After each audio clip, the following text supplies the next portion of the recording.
जी मैं इस वक्त करतारपुर च मौजूद हाँ। इतने मेरे नाल एक सिख भाई मौजूद ने, एक केमिस्ट भी ने, तो इन्होंने मिल के बड़ी खुशी हुई है। इन्हों को पूछने हैं कि ये पाकिस्तान के जोड़े वज़ीर आज़म की काबश है करतारपुर, ये बारे जो की कहणगे ते अपनी मुहब्बतां दा इज़हार करनगे। वज़ीर आज़म इमरान खान ने बड़ी मेहरबानी की है ये हुक्म सादर करके कि असी इस इलाके च आके अपने गुरु महाराज के गुरुद्वारा साहब के दर्शन कर सकते हैं और इत्थे आके सारे लोगों को असी मिल सके हैं।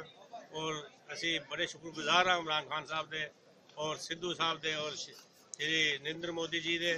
असी बहुत शुक्रगुजार हाँ कि उन्होंने सानू मौका फराहम किया कि असी इस मुल्क आके तुहाडे लोगों की मुहब्बत हासिल कर सके हैं। और असी उम्मीद करने कि परमात्मा दोनों मुल्कों तरक्की दे और खूब तरक्की करन, जड़ियाँ दूरियां ने दूर होन और मुहब्बतां बदल जान, लोग आपस आन जान मिलन और एक दूसरे नाल मुहब्बत करन। इहो साडी अरदास। सरदार जी तुसीं इत्थे आके पाकिस्तानी नूं मिले हो, मुसलमानों नूं मिले हो, तुसीं कैसा महसूस किया उन्होंने वो एज ए इंसानियत? बिल्कुल है साडी तरह ही वो भी सेम पोजीशन उन्होंने दी भी है जिस तरह साडी है। साडी ते साडा मुल्क ही इक्को सी पहले ते असीं साडे दो मुल्क बन गए बिच लकीर ही है, बाकी तो उस तरह ही है जिस तरह असीं लोग रहने उस तरह इत्थे भी लोग रहने, सानू कोई फर्क लगता नहीं है। ਇਹ ਵਾਈ ਸਾਹਿਬ ਡਸਕਾ ਤੇ ਅਸੀਂ ਲਗਾ ਚਲਾ ਰਹੇ ਹਾਂ, ਤੁਹਾਨੂੰ ਸਾਡਾ ਸੋਸ਼ਲ ਮੀਡੀਆ ਚੈਨਲ ਹੈ ਇਹ ਡਸਕਾ ਤੋਂ। ਅੱਛਾ ਵਾਈ ਸਾਹਿਬ ਡਸਕਾ, ਇਹਦੇ ਹਵਾਲੇ ਨਾਲ ਤੁਸੀਂ ਕੋਈ ਮੈਸੇਜ ਦੇਣਾ ਚਾਹੋ?